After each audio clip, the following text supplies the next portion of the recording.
जय हिंद दोस्तों। Prime minister of India बहुत इंपॉर्टेंट टॉपिक है। किताब जो हम यूज़ कर रहे हैं वो है Indian polity by M Laxmikanth. ये हरे रंग की किताब है दोस्तों, आई होप दिख रही होगी। तो इसको मैं यूज़ कर रहा हूँ। अगर आपके पास में पुराना नया एडिशन कोई भी है, does not matter, content almost same ही होता है। तो एक एक चीज़ को डिस्कस करेंगे, डिटेल में डिस्कस करेंगे, पूरा समझाऊंगा वन बाय वन। जो है ये इंपॉर्टेंट टॉपिक है, आपके एग्जाम में आने की बहुत ज़्यादा प्रोबेबिलिटी है। कोई सरकारी अगर एग्जाम दे रहे हो, आप कोई भी गवर्नमेंट जॉब के लिए तैयारी कर रहे हो, या फिर कोई स्टेट पीसीएस या फिर यूपीएससी की तैयारी कर रहे हो, तो वेरी वेरी इंपॉर्टेंट टॉपिक है ये। ठीक है, तो स्टार्ट करते हैं। मैं जाता हूँ स्क्रीन के ऊपर, वहाँ पे ना देखते हैं सारे टॉपिक, सारे पॉइंट्स को वन बाय वन। ठीक है, तो देखो यहाँ पर जो है प्राइम मिनिस्टर ऑफ इंडिया मैंने यहाँ पे टाइप कर रखा है। इस टॉपिक में जो ना मैंने पॉइंट वाइज इनको वो कराए, जो है डिफ्रेंशिएट किया है कि लाइक पॉइंट बाय पॉइंट पढ़ेंगे। ठीक है, नहीं तो जंगम हो जाता है पूरा जो है, कि वो पैराग्राफ ना केओस क्रिएट हो जाता है। तो देखो, प्रेसिडेंट जो है, ठीक है, राष्ट्रपति जो है वो होते हैं डी ज्योर एग्जीक्यूटिव। ठीक है, मैंने इसीलिए मैं बता रहा हूँ क्योंकि यहाँ पे कई बार कंफ्यूजन हो जाता है। डी ज्योर एग्जीक्यूटिव पीएम है या प्रेसिडेंट है? ठीक है, कौन है? नॉमिनल एग्जीक्यूटिव प्राइम मिनिस्टर होता है या प्रेसिडेंट होता है? बहुत बार कंफ्यूजन होता है इस बात का। ठीक है, तो राष्ट्रपति जो है हमारे वो होते हैं डी ज्योर एग्जीक्यूटिव। ठीक है, एग्जीक्यूटिव के तो पार्ट होते हैं वो। ठीक है, एग्जीक्यूटिव तो एक पूरा एक ग्रुप है। ठीक है, यूनियन एग्जीक्यूटिव जिसको बोलते हैं, जिसमें प्रेसिडेंट भी आते हैं, वाइस प्रेसिडेंट आते हैं, पीएम आते हैं, और काउंसिल ऑफ मिनिस्टर्स आते हैं, और अटॉर्नी जनरल ऑफ इंडिया आते हैं। तो ये पूरा एग्जीक्यूटिव है, लेकिन प्रेसिडेंट जो है वो डी ज्योर एग्जीक्यूटिव है। ठीक है, और प्राइम मिनिस्टर जो है वो डी फैक्टो एग्जीक्यूटिव है। समझ रहे हो आप? मतलब कि जो नॉमिनल एग्जीक्यूटिव है वो है हमारे राष्ट्रपति, और जो रियल एग्जीक्यूटिव है, जिसके पास रियल पावर है, जिसका रियल में राज है देश के ऊपर, वो है हमारे प्रधानमंत्री जी। ठीक है, तो ही और she is the real executive. ठीक है, पीएम जो होते हैं वो होते हैं रियल एग्जीक्यूटिव। ठीक है, और प्रेसिडेंट जो होते हैं वो होते हैं नॉमिनल एग्जीक्यूटिव। ठीक है, आई होप बात समझ में आ रही होगी। ठीक है, नॉमिनल क्योंकि ज़्यादा पावर नहीं है। ठीक है, बिल्कुल बस लाइक सिंबॉलिक हेड है। ठीक है, जो प्रेसिडेंट होते हैं उनको सिंबॉलिक हेड भी बोलते हैं। ठीक है, सिंबॉलिक हेड।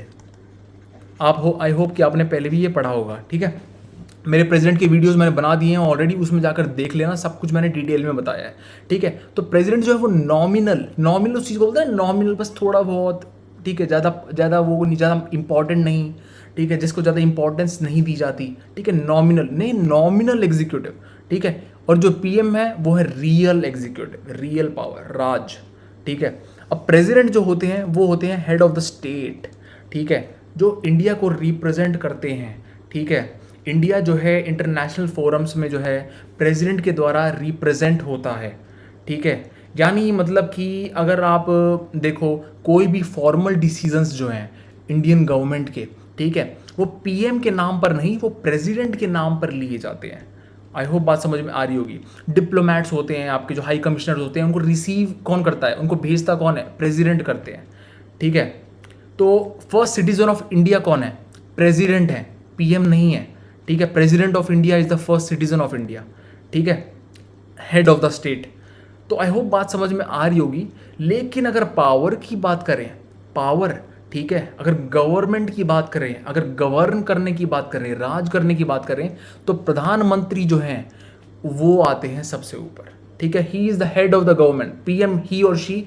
ठीक है, जो भी डिपेंड करता है सिचुएशन पे कि कौन है प्रधानमंत्री। तो PM is the head of the government. ठीक है, प्रधानमंत्री जो होते हैं वो सरकार के हेड होते हैं। ठीक है, प्रेसिडेंट नहीं होते। ठीक है, तो इसीलिए जो है कई बार कंफ्यूजन हो जाता है। मैंने दोनों को लिखा है यहाँ पे समझाने के लिए कि पीएम और प्रेसिडेंट दोनों में डिफरेंस क्या है। Basically head of the state president, head of the government prime minister, nominal executive president, real executive PM. ठीक है, प्रधानमंत्री। डी ज्योर एग्जीक्यूटिव जो है वो है राष्ट्रपति जी, प्रेसिडेंट, और जो डी फैक्टो एग्जीक्यूटिव है वो है पीएम। ठीक है, हमारे प्रधानमंत्री जी। आई होप बात यहाँ तक क्लियर हो गई होगी। इसके बाद हम बात करते हैं पॉइंट बाय पॉइंट अपॉइंटमेंट, ठीक है, ऑफ प्राइम मिनिस्टर।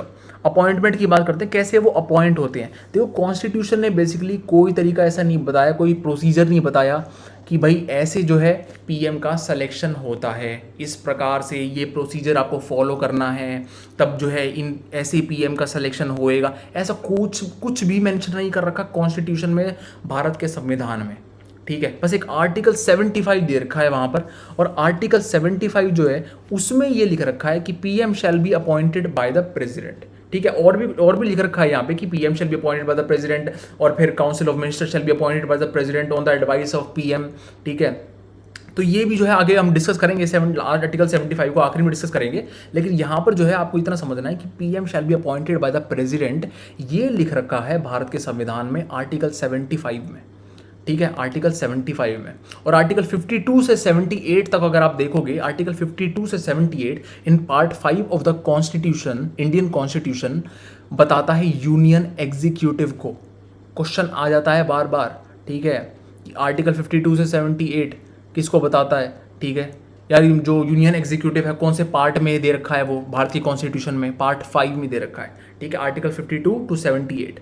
ठीक है, तो ये आर्टिकल 75 है। ठीक है, बता रखा है PM shall be appointed by the president, ये लिख रखा है यहाँ पे। इसके बाद में अब कन्वेंशन क्या है? ये तो ठीक है कि अपॉइंट जो करेंगे वो प्रेसिडेंट करेंगे, लेकिन प्रेसिडेंट किसको अपॉइंट करेंगे? ठीक है, अब इतने सारे मेंबर हैं पार्टी के, समझ रहे हो, एक पॉलिटिकल पार्टी है जो जीती है, जो रूल में आई है बेसिकली, तो उसमें किसको चूज करेंगे? प्रेसिडेंट। तो कन्वेंशन जो चीज़ चलते आ रही है, ठीक है, वो क्या है कि राष्ट्रपति जी जो हैं वो लीडर को चूज करते हैं। मेजॉरिटी पार्टी जो है लोकसभा में, ठीक है, मेजॉरिटी पार्टी के लीडर को जो है चूज करा जाता है as PM, as prime minister. कौन चूज करता है? प्रेसिडेंट चूज करता है। ठीक है, आई होप बात समझ में आ गई होगी। ये कन्वेंशन है।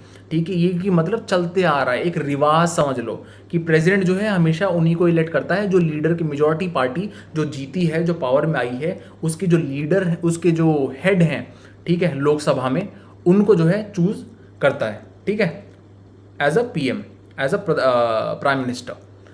अब आगे बढ़ते हैं, इंडिविजुअल जजमेंट या डिस्क्रिशन। ठीक है, अब इंडिविजुअल जजमेंट या डिस्क्रिशन जो है प्रेसिडेंट की, वो देखो कॉन्स्टिट्यूशनल डिस्क्रिशन तो है नहीं कुछ।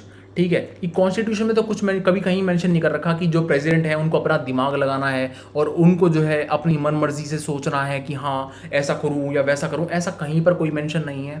ठीक है, कॉन्स्टिट्यूशन में कहीं मेंशन नहीं है, मतलब कॉन्स्टिट्यूशनल डिस्क्रिशन जो है वो तो नहीं है राष्ट्रपति के पास में। ठीक है, प्रेसिडेंट ऑफ इंडिया के पास में। अब इंडिविजुअल जजमेंट, ठीक है, या फिर सिचुएशनल डिस्क्रिशन बोल सकते हो, आपकी सिचुएशन ही ऐसी क्रिएट हो गई, ठीक है, कि प्रेसिडेंट जो है अब वो अपना दिमाग लगा सकते हैं, मतलब प्रेसिडेंट जो है अपनी जजमेंट को यूज़ कर सकते हैं। ठीक है, इसमें जो है उन्हें एडवाइस लेने की ज़रूरत नहीं है। ठीक है, तो इसको बोलते हैं सिचुएशनल डिस्क्रिशन, की सिचुएशन ऐसी क्रिएट हो गई। तो मतलब ये है कि इसमें क्या होता है कि जब कोई भी पार्टी, किसी भी पार्टी के पास में मेजॉरिटी नहीं है, ठीक है, बात समझ रहे हो आप, किसी भी पार्टी के पास में मेजॉरिटी नहीं है, तो क्या होता है कि लीडर जो है लार्जेस्ट पार्टी का, ठीक है, या फिर कोई लार्जेस्ट कोलिशन है, या तो कोई लार्जेस्ट पार्टी है, ठीक है, या फिर लार्जेस्ट कोलिशन है, ठीक है, लोकसभा में, तो उसके जो लीडर हैं बेसिकली, ठीक है, उसके जो लीडर हैं, वैसे कि जो पीएम जो है वो लोकसभा से और राज्यसभा से दोनों से चूज हो सकता है, ऐसा कुछ नहीं है कि लोकसभा से ही चूज करना है। लेकिन बस मैं बता रहा हूँ कि जो लार्जेस्ट पार्टी है, ठीक है, लोकसभा नहीं बोलूँगा मैं बोलूँगा लार्जेस्ट पार्टी, ठीक है, या तो लार्जेस्ट पार्टी, ठीक है, इवन तो वो मेजॉरिटी में नहीं है, मेजॉरिटी नहीं है उस पार्टी के पास में, उस पार्टी के पास में मेजॉरिटी नहीं है, लेकिन फिर भी लार्जेस्ट पार्टी है वो, ठीक है, या फिर गठबंधन बना लिया लोगों ने, गठबंधन पार्टी ने गठबंधन बना लिया, तो लार्जेस्ट कोलिशन उस सिचुएशन में जो है उसका लीडर जो है वो PM, as a PM choose होगा, एज अ पीएम अपॉइंट होगा बाय द प्रेसिडेंट। इस कंडीशन में जब किसी भी पार्टी के पास में मेजॉरिटी नहीं है, बात समझ रहे हो, किसी भी पार्टी के पास में जब मेजॉरिटी नहीं होती, तो जो सबसे बड़ी पार्टी है, ठीक है, सबसे बड़ी पार्टी या फिर सबसे बड़ी कोलिशन, ठीक है, उसके लीडर जो है उसको चूज करा जाता है as a prime minister by the president. ठीक है, और फिर क्या होता है कि प्रेसिडेंट जो है वो वो कहते हैं कि भाई वोट ऑफ कॉन्फिडेंस ले लो, ठीक है, 1 महीने में जो है वोट ऑफ कॉन्फिडेंस जो हो जाना चाहिए हाउस के अंदर। और कहने का मतलब ये है, वोट ऑफ कॉन्फिडेंस का मतलब क्या होता है कि जो मेंबर्स हैं सारे, ठीक है, मेंबर्स हैं सारे, तो वो जो है सारे वोटिंग करते हैं और अगर जब वोटिंग करने के बाद में मेजॉरिटी मिल जाती है, ठीक है, मेजॉरिटी मिल जाती है उस व्यक्ति को जिसको चूज करा गया था as a PM by the president, ठीक है, ऑल्दो मेजॉरिटी नहीं थी उसके पास में, स्टार्टिंग में मेजॉरिटी नहीं थी उसके पास में, लेकिन अब जो है 1 महीने के अंदर जो भी बात हुई और ठीक है, फिर उसको जो है मेजॉरिटी मिल जाती है, ठीक है, कैसे ना कैसे करके जुगाड़ उगाड़ करके मेजॉरिटी में वो जो है आ जाता है, मतलब व्यक्ति, ठीक है, सपोर्ट उसको मिल जाती है। तो फिर कहने का मतलब ये है कि वो जो व्यक्ति है वो पीएम एज अ पीएम जो है हो जाएगा चूज, ठीक है, फाइनल हो जाएगा वो चीज़, ठीक है, फाइनल हो जाएगी। मतलब जब तक वोट ऑफ कॉन्फिडेंस नहीं होता ना, जब तक वोट ऑफ कॉन्फिडेंस जो है वो 1 महीने के अंदर अंदर जब प्रेसिडेंट बोलता है करने के लिए, जब तक वोट ऑफ कॉन्फिडेंस नहीं हुआ तब तक पक्का नहीं होता, तब तक कच्चा पक्का होता है कि हाँ जो है अब तक मेजॉरिटी तो नहीं मिली है, ठीक है, ऑल द लार्जेस्ट पार्टी है या लार्जेस्ट कोलिशन है, उसके लीडर को चूज करा गया है एज अ पीएम, लेकिन वोट ऑफ कॉन्फिडेंस नहीं हुआ अब तक। तो मतलब कि ऐसा नहीं बोल सकते आप कि सारे जो व्यक्ति हैं पूरे जो हाउस में, ठीक है, उसमें से मेजॉरिटी जो व्यक्ति हैं वो उसको चूज कर रहे हैं, उसको मानते हैं कि हाँ भाई ये ठीक है, ये पीएम होना चाहिए, ठीक है।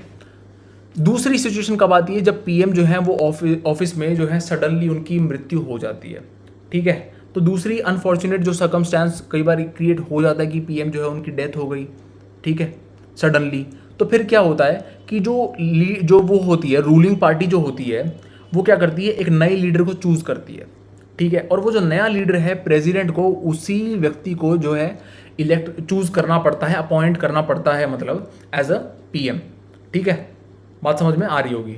तो इन दो सिचुएशन में जो है मतलब प्रेसिडेंट जो है वो अपनी एक सिचुएशनल डिस्क्रिशन को यूज़ कर सकते हैं, ठीक है। ऐसा ये जो चीज़ लिख रखी है बेसिकली, ठीक है, ये कहीं पे लिख नहीं रखा कॉन्स्टिट्यूशन में कि ऐसा होना चाहिए या जो है ऐसा है रूल है, लेकिन ऐसा कन्वेंशन है, ऐसा ही होता रहा है, ठीक है, हमेशा से। बात समझ रहे हो? तो ये चीज़ है, जब जैसे कि इंदिरा गांधी जो है वो असैसिनेट हुई थी, तो उनकी डेथ के बाद में, उनके असैसिनेशन के बाद में जो है उनके बेटे राजीव गांधी को अपॉइंट किया गया था, ठीक है, एज अ प्राइम मिनिस्टर, ठीक है। और फिर जो है मतलब कि पहले तो शायद उनकी पार्टी जो है उन्होंने उनको चूज़ नहीं किया था, उनकी फुल सपोर्ट नहीं दी थी कि लाइक कि हाँ he is the leader of the party, लेकिन फिर जो है वो मान गए थे। तो मतलब कि जो है ऐसा कन्वेंशन चलता आ रहा है, ठीक है, कि जो रूलिंग पार्टी जो है वो एक लीडर को चूज़ करती है और फिर उसी को जो है प्रेसिडेंट एज अ पीएम जो है अपॉइंट कर देते हैं। तो ये दो कंडीशन है सिचुएशनल डिस्क्रिशन की। इसके बाद में no need to prove majority first before being chosen as PM, ठीक है, can be done later. Delhi high court ने 1980 में कहा था कि जब भी, ठीक है, जब भी जो है पीएम, ठीक है, जब भी पीएम को चूज करा जाता है, तो जैसे कि अब प्रेसिडेंट ने चूज किया कि भाई आप जो है ठीक है मैं आपको अपॉइंट कर रहा हूँ एज अ पीएम, लेकिन मेजॉरिटी तो नहीं मिली उसको अभी तक, ठीक है, मेजॉरिटी तो नहीं है, वोट ऑफ कॉन्फिडेंस तो नहीं हुआ अब तक। तो दिल्ली हाई कोर्ट ने 1980 में कहा था कि वोट ऑफ कॉन्फिडेंस जो है वो पहले कराने की ज़रूरत नहीं है, वोट ऑफ कॉन्फिडेंस आप बाद में करा लेना, पहले आप जो है अपॉइंट कर दो, ठीक है, पहले आप अपॉइंट कर दो और उस बंदे को बोल दो कि रीजनेबल टाइम पीरियड, अब जो कि 1 महीना होता है, तो 1 महीने के अंदर अंदर आप वोट ऑफ कॉन्फिडेंस ले लो। अगर आपको मेजॉरिटी मिल गई, ठीक है, अगर आपको कॉन्फिडेंस वो जो वोट ऑफ कॉन्फिडेंस अगर क्लियर हो गया, ठीक है, पास हो गया, तो फिर ठीक है, फिर आप प्रधानमंत्री, ठीक है। तो ये चीज़ जो है दिल्ली हाई कोर्ट ने कहा था पहले लेने की जरूरत नहीं है, बाद में ले लेना वोट ऑफ कॉन्फिडेंस, ठीक है। उसके बाद में एक कोई भी ऐसा व्यक्ति जो दोनों किसी भी हाउस का जो है पार्लियामेंट में किसी भी हाउस का मेंबर नहीं है, क्या वो भी पीएम बन सकता है? ये भी कई बार बहुत बार क्वेश्चन आता है और आ भी रखा है ये, जहाँ तक मुझे याद है मैंने देखा था, लेकिन साल नहीं पता मुझे कब आया था ये। तो यूपीएससी में क्वेश्चन आ रखा है, a person who is not a member of either house of the parliament can become a PM. हाँ, अगर ऐसा व्यक्ति जो किसी भी हाउस का मेंबर नहीं है, ना वो राज्यसभा का मेंबर है ना वो लोकसभा का मेंबर है, वो भी प्रधानमंत्री बन सकता है, वो भी जो है एज अ पीएम जो है अपॉइंट हो सकता है। लेकिन कंडीशन एक है और वो कंडीशन ये है कि 6 महीने के अंदर अंदर, ठीक है, जैसे ही वो अपॉइंट हुआ बाय द प्रेसिडेंट, ठीक है, जैसे ही उसे PM as a PM appoint करा गया राष्ट्रपति के द्वारा, उसके 6 महीने के अंदर अंदर, ठीक है, उसे मेंबर बनना पड़ेगा किसी ना किसी हाउस का, चाहे वो राज्यसभा का मेंबर बन जाए चाहे वो लोकसभा का मेंबर बन जाए, डज नॉट मैटर, लेकिन उसे मेंबर जो है वो बनना ही पड़ेगा, ठीक है, किसी भी हाउस का। तो पीएम जो है वो किसी भी हाउस से जो है हो सकता है भारत में, ठीक है। हमारी पॉलिटी में ऐसा अलाउड है कि पीएम जो है वो किसी भी हाउस से, चाहे वो राज्यसभा हो चाहे वो लोकसभा हो, किसी भी हाउस से जो है वो हो सकता है। लेकिन ब्रिटेन में क्या है कि पीएम जो है वो लोअर हाउस से ही होगा, यानी हाउस ऑफ कॉमन से ही होगा। ये ब्रिटेन में वो है, ठीक है, एक रूल है। आई होप बात समझ में आ रही होगी, ठीक है। तो यहाँ तक सब कुछ आपको समझ आ गया होगा, ठीक है। सारा मैंने बता दिया, मेजॉरिटी पार्टी के बारे में बता दिया, ठीक है। प्रेसिडेंट जो है वो मेजॉरिटी पार्टी के लीडर को चूज़ करता है लोकसभा में से, ठीक है। लोकसभा में जो भी मेजॉरिटी पार्टी है उसका जो लीडर है उसको जो है पीएम इलेक्ट करा जाता है। ऑल्दो पीएम जो है वो कौन सी भी हाउस से हो सकता है, ज़रूरी नहीं है कि ये लोकसभा से होना चाहिए, ठीक है। तो मतलब कहने का ये है कि इतना तो हो गया, हमारा अपॉइंटमेंट जो है हमने डिस्कस यहाँ पे कर लिया। इसके बारे में अब oath of office and secrecy, oath जो है, ठीक है, ओथ जो है वो कौन दिलाता है प्राइम मिनिस्टर को? वो दिलाते हैं राष्ट्रपति जी, प्रेसिडेंट, ठीक है, president of India. I hope ये आपको ऑलरेडी पता होगा, लेकिन फिर भी मैं सारा कुछ डिस्कस कर रहा हूँ one by one. Term of office, term की अगर बात करें तो आता है लिखने में कि आप देखते हो कि PM and council of ministers hold office during the pleasure of president. अब प्लेजर ऑफ प्रेसिडेंट का मतलब ये नहीं है कि प्रेसिडेंट जो है जब भी मन चाहे हटा दे प्राइम मिनिस्टर को कि हाँ भाई मेरा मन कर रहा है आप जाओ इस कुर्सी से और मैं दूसरे को लेके आऊँगा, ऐसा नहीं है। जब तक प्रधानमंत्री जो है, ठीक है, मेजॉरिटी कमांड करते हैं, ठीक है, जब तक पीएम जो है उनकी मेजॉरिटी है, ठीक है, लोकसभा के अंदर, ठीक है, जब तक वो मेजॉरिटी को कमांड करते हैं तब तक उन्हें हटाया नहीं जा सकता उनकी कुर्सी से, ठीक है, बाय द प्रेसिडेंट। बात समझ रहे हो? ऐसा मनमर्जी नहीं है, मतलब प्लेजर का मतलब ये नहीं है कि जब मन चाहे तब हटा दिया।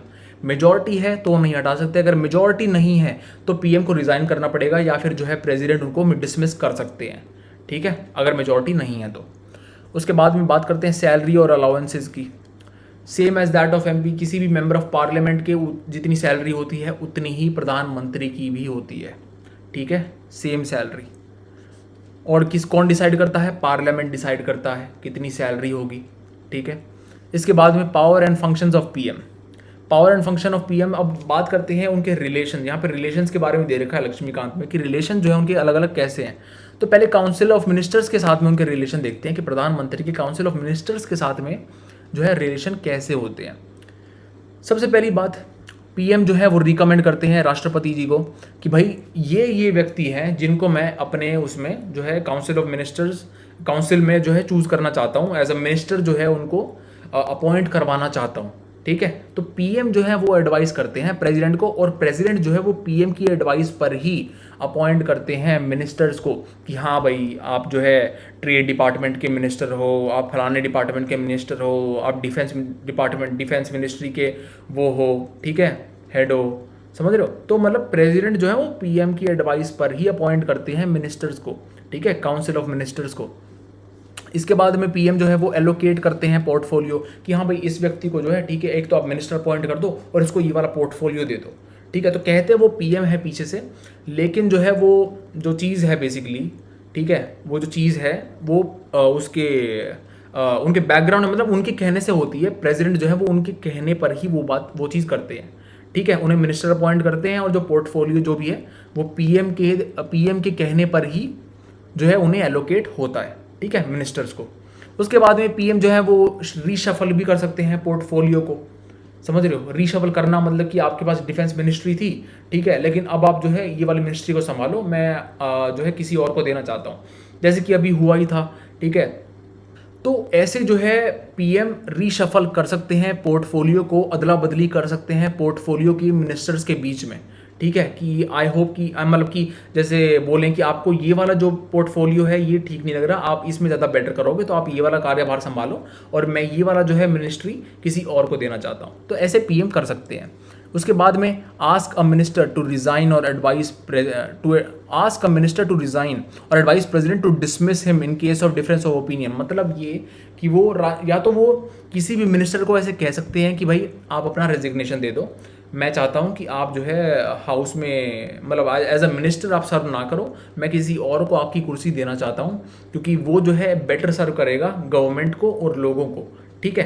तो आप जो है इस रेजिग्नेशन दे दो, या तो वो ऐसे कह देते हैं, या फिर जो है वो एडवाइस कर देते हैं प्रेसिडेंट को कि भाई राष्ट्रपति जी आप जो है इस व्यक्ति को डिसमिस कर दो, क्योंकि ये जो है इसके विचार मेरे से नहीं मिल रहा है। ठीक है, तो ऐसे जो है प्राइम मिनिस्टर कर सकते हैं। ठीक है, और ऐसा जो है होता भी है, मतलब हुआ भी है, होता भी है ऐसे। तो इसके अगला जो है presides over meeting of council of ministers. ठीक है, अब काउंसिल ऑफ मिनिस्टर्स की जो एक मीटिंग होती है, ठीक है, उस पे जो है उसको प्रिसाइड करते हैं बेसिकली जो काउंसिल ऑफ मिनिस्टर्स हैं। ठीक है, उसको डायरेक्ट करते हैं, कंट्रोल करते हैं कि भाई क्या चल रहा है, क्या होना चाहिए, आपको क्या करना चाहिए, क्या काम जो है सारा ठीक हो रहा है, कोऑर्डिनेशन में हो रहा है। ठीक है, तो वो चीज़ जो है उस काउंसिल ऑफ मिनिस्टर्स को जो प्रिसाइड करते हैं वो है पीएम। ठीक है, इसके बाद में ही और she can also bring collapse of council of ministers. मतलब कि अगर प्राइम मिनिस्टर ने रिज़ाइन कर दिया या फिर अनफॉर्चुनेटली उनकी डेथ हो गई, तो काउंसिल ऑफ मिनिस्टर जो है ना वो अपने आप ही कोलैप्स हो जाएगी। ठीक है, ऑटोमेटिकली वो कोलैप्स हो जाएगी। समझ रहे हो आप? तो ये चीज़ें हैं, मतलब ये इंपॉर्टेंट पॉइंट्स हैं जिसमें हमें पता चलता है कि पीएम के जो रिलेशन होते हैं काउंसिल ऑफ मिनिस्टर्स के साथ में वो कैसे होते हैं। ठीक है, तो सब कुछ मैं यहाँ पे बता चुका हूँ आपको, सारा कुछ हमने डिस्कस कर लिया, पॉइंट बाय पॉइंट मैंने बताया है, कुछ भी नहीं बचा यहाँ पे अब। ठीक है, अगर फिर भी आपको कोई डाउट है, कुछ लगे कि मैंने नहीं समझाया, ठीक है, तो मुझे कमेंट सेक्शन में लिख के बता देना। अब इसका जो अगला पार्ट है मैं वो अगले वीडियो में बनाऊंगा, इसके नेक्स्ट पार्ट में बनाऊंगा, क्योंकि अभी वीडियो जो है काफ़ी लंबा हो जाएगा। तो आई होप कि इतने में तो आपको समझ आ गया हो कि कैसे जो प्राइम मिनिस्टर है वो अपॉइंट होते हैं। ठीक है, प्रेसिडेंट जो है वो कैसे अपॉइंट करता है, किसको अपॉइंट करता है, लोकसभा के जो लीडर होते हैं मेजॉरिटी पार्टी के उन्हें चूज़ करता है, या फिर अपनी सिचुएशन डिस्क्रिप्शन जो है वो कब यूज़ करता है, एक्सेट्रा एक्सेट्रा। सारी चीज़ें मैंने यहाँ पे जो है ना आपको सब कुछ बता दिया है। ठीक है, तो मिलेंगे फिर अगले पार्ट में। ठीक है, इस चैप्टर के अगले पार्ट में, पार्ट 2 जो होगा उसमें डिस्कस करेंगे इसका बचा हुआ जो है ना, बचा हुआ इसका जो रिलेशन विद प्रेसिडेंट और parliament and other power function वगैरह, वो अगले पार्ट में डिस्कस करेंगे। तो मिलेंगे फिर अगले वीडियो में, तब तक के लिए study well, take care, bye bye, जय हिंद।